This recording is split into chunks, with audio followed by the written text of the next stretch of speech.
Vehicle specification data demonstration, vehicle identification number അഥവാ VIN എന്നിവയാണ് ഈ സെഷനിൽ നാം പഠിക്കുന്നത്.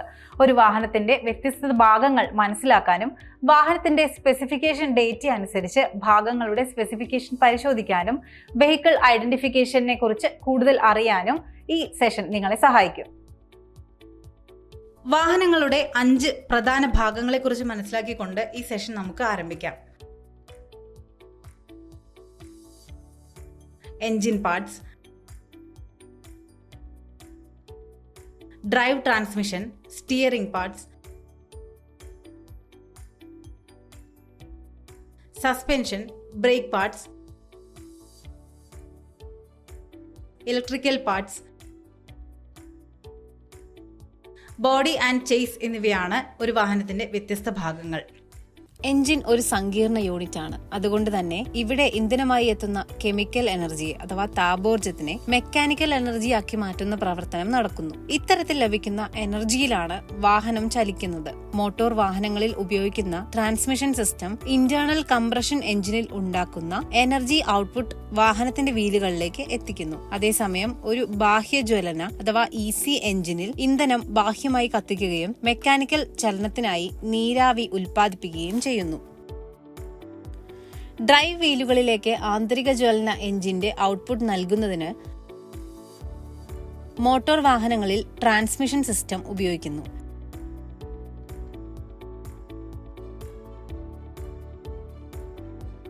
ട്രാൻസ്മിഷൻ സിസ്റ്റത്തിൽ ക്ലച്ച് അസംബ്ലി, ഗിയർ ബോക്സ് അല്ലെങ്കിൽ transmission case assembly, propeller shaft എന്നിവ ഉൾപ്പെടുന്നു. സ്റ്റിയറിംഗ് മെക്കാനിസത്തിൽ വാഹനത്തെ നിയന്ത്രിക്കുന്നതിനുള്ള സ്റ്റിയറിംഗ് വീലും സ്റ്റിയറിംഗ് ഗിയറും ഉൾപ്പെടുന്നു.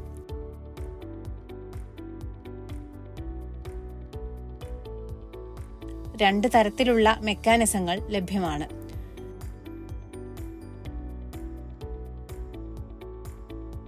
Davis Ackermann steering mechanism.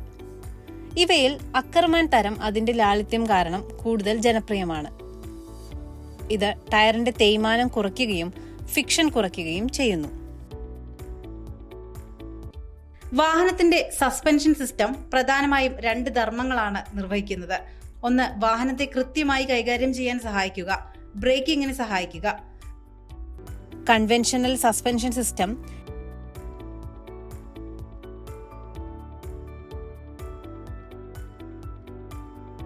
Independent suspension system,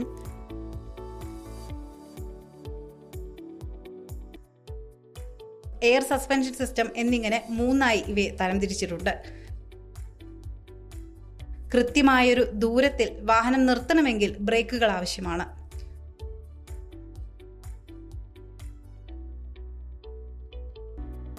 വാഹനത്തിന്റെ വീലുകളിലെ കൈനറ്റിക് എനർജി ഹീറ്റ് എനർജി ആക്കി മാറ്റി അന്തരീക്ഷത്തിലേക്ക് ചേർക്കുന്നതിലൂടെയാണ് ബ്രേക്ക് ഈ പ്രവർത്തനം പൂർത്തിയാക്കുന്നത്.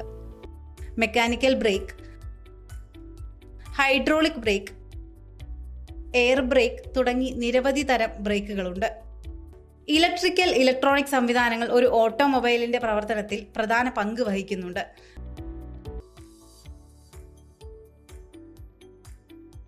അതിൽ starting system, ignition system, generating അല്ലെങ്കിൽ ചാർജിംഗ് സിസ്റ്റം, ലൈറ്റിംഗ് സിസ്റ്റം, മറ്റ് ആക്സസറികൾക്കുള്ള കണക്ഷനുകൾ എന്നിവയും ഉൾപ്പെടുന്നു. ഒരു വാഹനത്തിന്റെ ക്യാരിയിങ് യൂണിറ്റ് എന്ന് അറിയപ്പെടുന്ന ഭാഗമാണ് ചെസിസ്. ബോഡി ഉൾപ്പെടെയുള്ള ഒരു വാഹനത്തിന്റെ എല്ലാ ഭാഗങ്ങളെയും താങ്ങി നിൽക്കുന്ന യൂണിറ്റാണിത്. കൺവെൻഷണൽ രീതിയിൽ ഒരു വാഹനത്തിന്റെ അവിഭാജ്യ ഘടകമാണ് ചെസിസ്. പരമ്പരാഗത രീതിയിൽ ഒരു വാഹനം നിർമ്മാണം ആരംഭിക്കുമ്പോൾ ചെസിസ് ലഭിച്ചതിന് ശേഷമാണ് ബോഡി നിർമ്മിക്കുന്നത്. ഇൻസ്ട്രക്ടറുടെ മാർഗനിർദ്ദേശം അനുസരിച്ച് വാഹനത്തിന്റെ ഭാഗങ്ങൾ തിരിച്ചറിയുകയും ഭാഗങ്ങളുടെ സ്പെസിഫിക്കേഷൻ പരിശോധിക്കുകയും ചെയ്യാം.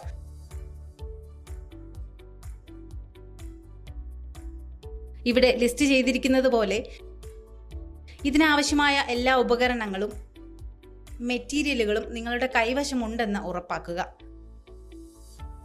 മഹീന്ദ്ര ബൊലേറോ GLXനായി ലിസ്റ്റ് ചെയ്തിരിക്കുന്ന സ്പെസിഫിക്കേഷൻ ഡാറ്റ നോക്കാം. Engine, transmission, suspension, frame, steering, clutch, ബ്രേക്കുകൾ, ആക്സിൽ, ഇലക്ട്രിക്കൽസ്, വീൽസ്, ടയർ, ഇന്ധന സംവിധാനവും വെയിറ്റും. വാഹനങ്ങളുടെ ഐഡന്റിഫിക്കേഷൻ നമ്പർ സ്പെസിഫിക്കേഷനുകളെ കുറിച്ച് പരിശോധിക്കാം. ഇതിനാവശ്യമായ ഉപകരണങ്ങൾ അല്ലെങ്കിൽ എക്യുപ്മെന്റ്സ് ഉണ്ടായിരിക്കണം. വെഹിക്കിൾ ഐഡന്റിഫിക്കേഷൻ നമ്പറിന്റെ പൊതുവായ വിവരങ്ങൾ പരിശോധിക്കാം. 17 അക്കങ്ങൾ ഉൾക്കൊള്ളുന്നതാണ് വാഹനത്തിന്റെ ഐഡന്റിഫിക്കേഷൻ നമ്പർ. കൂടാതെ WMI, VDS, VIS എന്നിങ്ങനെ 3 വലിയ ഗ്രൂപ്പുകളായും ഇവയെ തരംതിരിച്ചിരിക്കുന്നു. ഉദാഹരണത്തിന് MAL, BB5, IBC, AMI 73752 എന്നെടുക്കാം.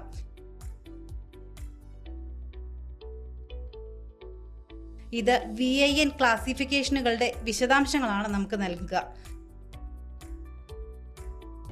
ശ്രദ്ധിക്കുക, ഇത് വെഹിക്കിൾ കോഡ് നിർമ്മാതാവിനെ ആശ്രയിച്ച് വ്യത്യാസപ്പെടാം. നിങ്ങളുടെ ഇൻസ്റ്റിറ്റ്യൂട്ടിലെ വാഹനത്തിന്റെ VIN നമ്പർ മാർഗനിർദ്ദേശം അനുസരിച്ച് പരിശോധിക്കാം. ഒരു കാർ പ്ലെയിൻ ഗ്രൗണ്ടിൽ നിർത്തിയ ശേഷം ഹാൻഡ് ബ്രേക്ക് ഇട്ട് വാഹനത്തിൽ VIN നമ്പർ എവിടെയാണെന്ന് കണ്ടെത്തുക.